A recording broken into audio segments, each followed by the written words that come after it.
Just one more time. Just until things stabilize. But things never stabilized.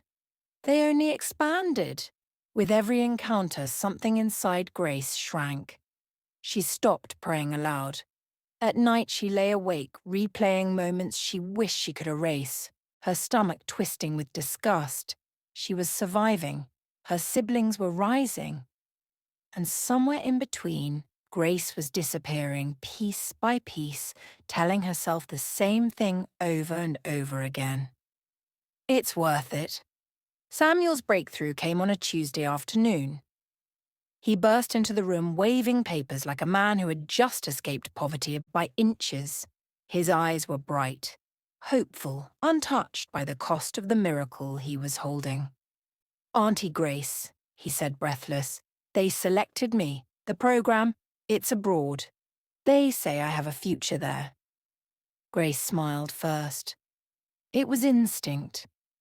She pulled him into a tight embrace, her laughter loud, convincing. "You see, I told you, this is only the beginning." But when Samuel turned away to pack his books, Grace's smile collapsed. Because she knew the truth Samuel didn't yet understand. Opportunities abroad were not free. There were forms, passports, medicals, processing fees, flights, accommodation, documents that required money at every step, money they did not have. That night, Grace did not sleep. She made more calls, accepted more meetings, stayed out later than she ever had before. She returned home exhausted, numb, and quieter than usual. Each requirement was paid, and each deadline was met. Samuel never missed a step. He spoke excitedly about new countries, new beginnings, and making her proud. Grace nodded and encouraged him, swallowing the taste of iron in her mouth. When he finally left, he hugged her tightly. "I'll take care of you soon," he promised. "You've done too much." Grace smiled again. She didn't answer. She believed him. Esther's life blossomed shortly after. With Grace's money and connections, a boutique opened in her name on a busy street. Bright lights, glass shelves, dresses arranged neatly like hope on hangers. Grace helped set up everything, paid the rent, stocked the clothes, settled the papers. Esther stood behind the counter with confidence Grace had never known at that age. People admired her. Men noticed her. Madam Esther, they called her. People praised the siblings for breaking free from suffering. And Grace? Grace carried the weight of their dreams in her bones. She owned nothing. No business, no savings, no future with her name on it, just living for her siblings. The cough started as a small thing. It came quietly, like everything that had ruined Grace's life. Small, persistent, easy to dismiss. A dry cough at first, something she blamed on dust, late nights, cheap food, Lagos stress. She had learned to ignore discomfort. Pain had become her roommate. But pain, unlike people, does not get tired of waiting. Weeks passed. The cough deepened. It tore through her chest in the mornings and followed her to bed at night. Her body began to fail her in small, humiliating ways. Dizziness while standing, weakness in her legs, a strange heat under her skin that came and went like a curse. Blessing noticed before Grace admitted it. "You're not okay," Blessing said one evening, studying her the way sisters do when truth refuses to hide. "Your eyes are sinking." "I'm fine," Grace replied, forcing a smile that fooled no one. The pain worsened. Her chest burned, her back ached constantly. Some nights she woke up soaked in sweat, gasping for air like she had been underwater. Then one morning, as she coughed violently into a handkerchief, she saw blood. That was when fear finally spoke louder than pride. At the hospital, Grace sat on a cold bench, surrounded by strangers who looked just as tired, just as broken. Tests were ordered. Blood samples taken, questions asked she could barely answer. The nurses avoided her eyes. That scared her more than anything. When the doctor finally called her in, his voice was calm, but his eyes were not. "Grace," he said gently, folding his hands, "we have your results." Her heart began to race. He spoke slowly, carefully, like he was walking on broken glass. He explained infections, progression, time, risk, consequences. Then he said the words: sexually transmitted disease, advanced stage. Her ears rang, the room shrank. "No," she whispered, shaking her head. "There must be a mistake." But there was none. Years of survival, years of silence, years of selling herself so others could rise. Her body had been keeping score. She walked out of the hospital clutching papers she didn't read, her legs trembling beneath her. The sun was too bright, the street too loud. People laughed, hawked goods, argued, lived, completely unaware that Grace's world had just ended. She sat on the pavement and stared ahead, empty. All the men, all the nights, all the tears swallowed. She had given everything. And now her body was asking for payment. For the first time in 5 years, Grace cried, not quietly, not in secret. She cried openly, shaking, clutching her chest as the cough returned, harsher, crueler, unforgiving. She cried for the girl she used to be, for the woman she never got to become. Esther did not come when Grace first called. The phone rang and rang, then stopped. No callback, no message. Grace told herself her sister was busy. She always did, made excuses for the people she loved.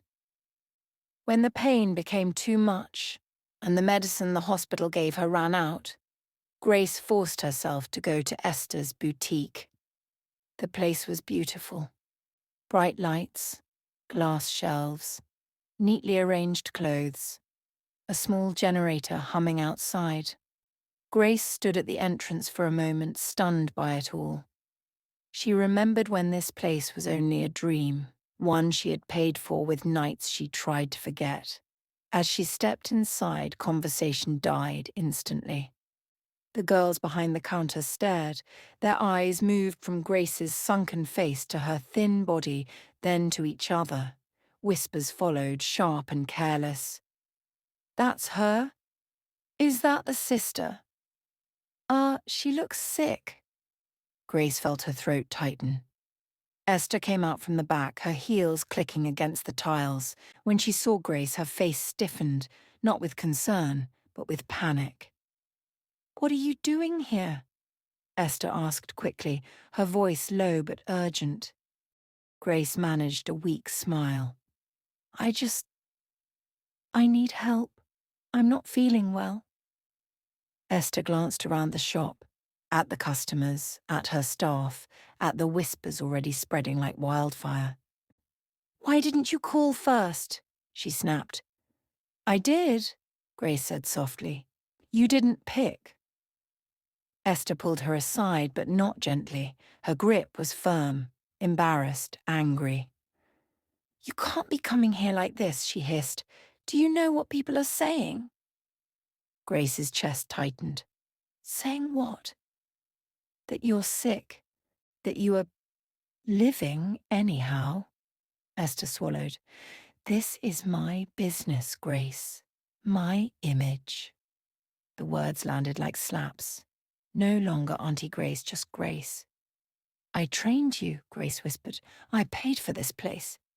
"I know," Esther snapped too quickly. Then her tone softened, not with love, but with shame. "But please, don't come here again."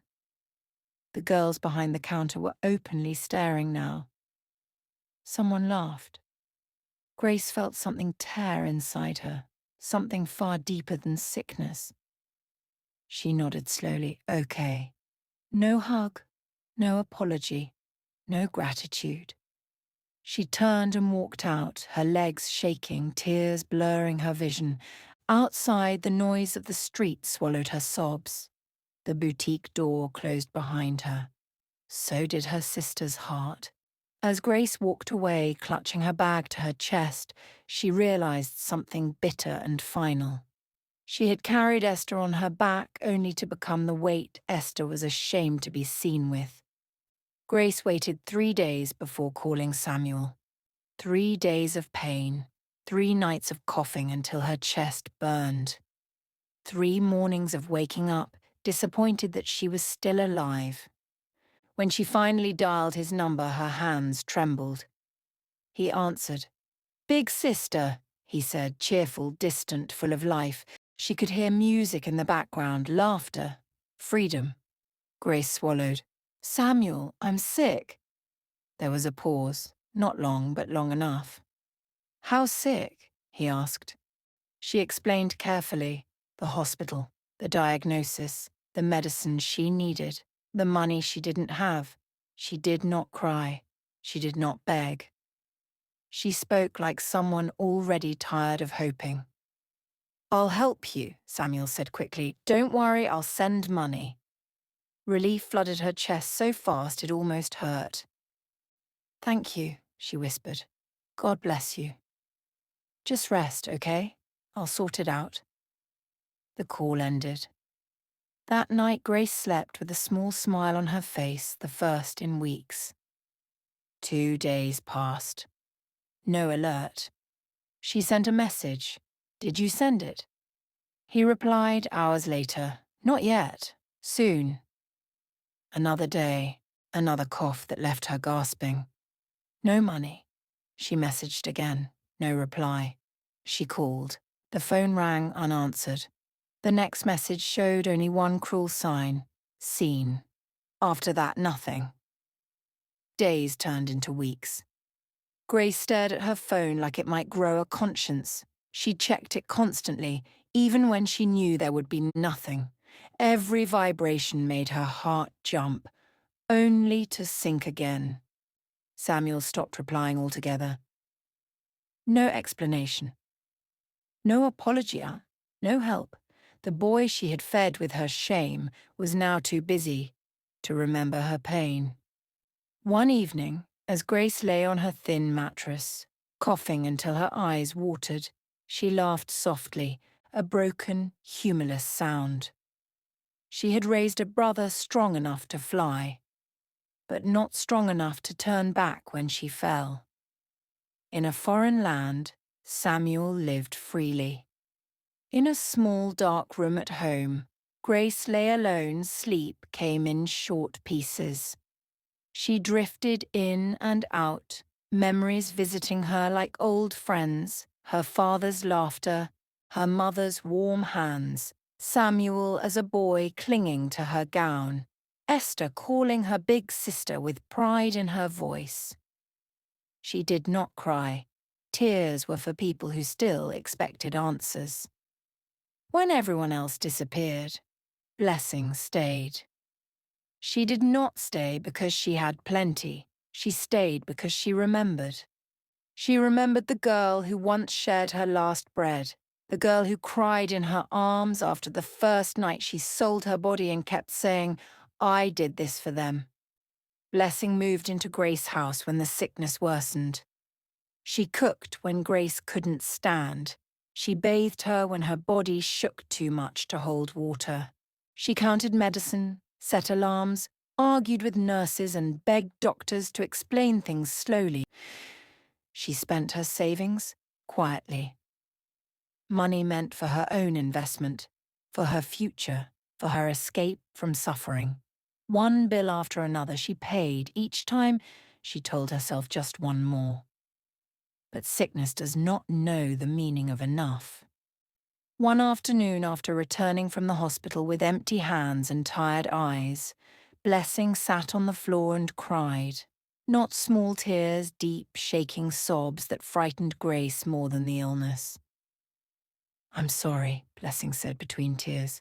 "I'm so sorry, Grace." "For what?" Grace asked weakly. "For introducing you." Blessing whispered, "for opening that door. If I had known, if I had been stronger." Grace reached for her hand, her grip weak but sure. "Stop," she said softly. "You didn't force me." Blessing shook her head. "I destroyed your life." Grace smiled faintly. "No, you saved it. Many times." Silence filled the room. "I made my choice," Grace continued. "You stayed. Others didn't. That matters." Blessing cried harder. "I've tried everything," she said finally. Grace squeezed her hand. "You've done more than anyone."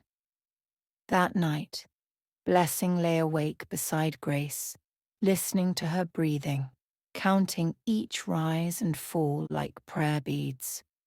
She had run out of money, but not out of love. In a world where blood had turned to stone, friendship had become family, and Blessing was the only one left standing. As weeks went by, Grace no longer asked for help. She no longer complained. She conserved her strength the way dying people do, saving it for breathing, for listening, for remembering. One evening, when the generator outside went silent and darkness swallowed the room, Grace spoke. "Blessing," she said softly. "Yes," Blessing answered immediately. "I was thinking about my life." Blessing held her breath. "I don't regret what I did," Grace continued. "Not for them." She spoke slowly, carefully, as though choosing words cost strength she didn't have. "If I had to do it again, I would still pay their school fees. I would still feed them. I would still carry them."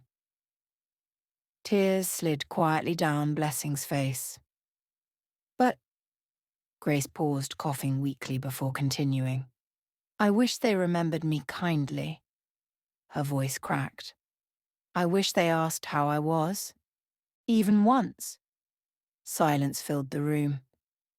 Grace turned her head slightly, staring into the darkness. "Was I loved, Blessing?" The question was not loud. It wasn't angry. It was tired. Blessing squeezed her hand, her voice shaking. "Yes, you were." Grace smiled faintly. "I hope so." Her breathing grew shallow as the night dragged on. Each breath sounded like it was scraping the inside of her chest. Her fingers trembled. Sweat soaked the thin pillow beneath her head. Pain twisted her face into something Blessing did not recognize anymore. "Please, please hold on," she whispered, gripping her hand like she could physically pull her back from the edge. Grace tried to respond, but only a weak sound escaped her lips. Her eyes searched the room one last time. No Samuel, no Esther, no siblings she had broken herself to raise. Only Blessing. A sharp spasm tore through Grace's body. She gasped once, twice, then cried out, a sound raw and heartbreaking, the sound of someone who had suffered too long and too quietly. Blessing sobbed. "I'm here. You're not alone." Grace's eyes filled with tears. She tried to speak. Only 2 words came out, barely audible. "I'm tired." Then her body stiffened. Her mouth opened, struggling for air that did not come. Her chest rose violently, then fell and did not rise again. Silence crashed into the room. Blessing froze, staring at her face, waiting, begging, counting seconds like lies. Nothing. With shaking hands, Blessing gently closed Grace's eyes. They were still warm. She pressed her forehead to Grace's and screamed loudly. Grace died in agony, and no sibling was there to see it. The morning light crept in like it was ashamed. Neighbours gathered, whispering. Someone shook their head and said, "Such a young girl," another muttered. "Life is wicked." There was no coffin at first, no money, no fine clothes. Blessing borrowed, begged, explained. Grace was wrapped simply, buried quietly. No brother flew in. No sister wept publicly. Only Blessing stood by the grave, hands shaking, tears falling freely into the red earth. "Rest," she whispered. "You've done enough." The soil covered Grace's body, the same body that had fed others, saved others, sacrificed itself quietly. And just like that, the girl who lived for everyone else was lowered into the ground with nothing to her name except the pain she carried and the love she never received back. Death did not end with Grace's burial. That was only the beginning. It started quietly, just like Grace had lived. Esther's boutique was the first to feel it. Customers stopped coming. The laughter that once filled the shop vanished.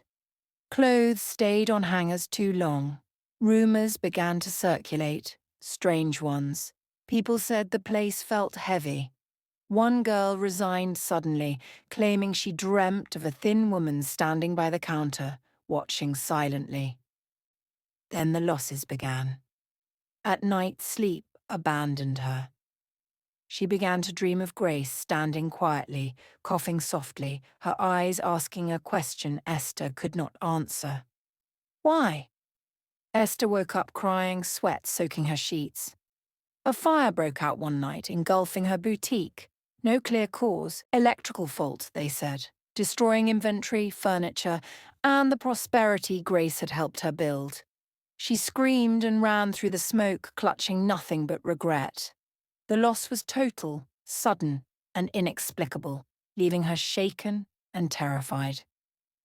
Far away, Samuel's life abroad began to unravel. Samuel had been doing well abroad, but suddenly he lost his job. The company downsized, leaving him stranded with bills he could barely pay. No one could explain why. Connections he had relied on, some built through Grace's sacrifices, suddenly seemed meaningless. At night, Grace visited him too. She stood at the foot of his bed, thin, coughing, saying nothing. Samuel woke up screaming. He began to drink. He began to panic. One night, crossing the road absent-mindedly, a car brushed past him, close enough to knock him down, close enough to whisper death into his ear. He lay on the pavement shaking. Grace's face burned into his mind. Regret grew heavy in their hearts. They had abandoned her in her sickbed, blamed her for her misfortunes, and treated her sacrifices as if they were owed. Unable to bear the weight of their conscience any longer, they both visited the cemetery and stood before Grace's grave. The simple wooden cross marked the place where their sister, who had given everything for them, now rested. Samuel fell to his knees, hands pressed to the cold soil. "Sister Grace, please, I'm sorry. I wasn't there when you needed me.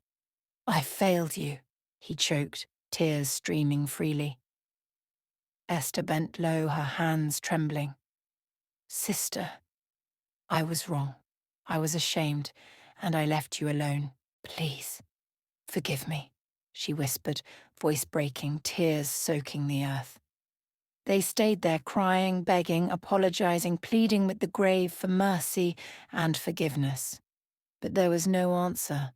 The wind rustled through the trees, the silence of the cemetery stretching endlessly. No voice, no presence, only the stillness of the earth that held their sister's body, the finality of her sacrifice. In that moment, Samuel and Esther understood the bitter truth. Grace's sacrifices had been final, her love unwavering, and now their repentance could not bring her back. They left the grave, hearts heavy, haunted by remorse, finally realizing the full cost of neglecting the one who had given them everything.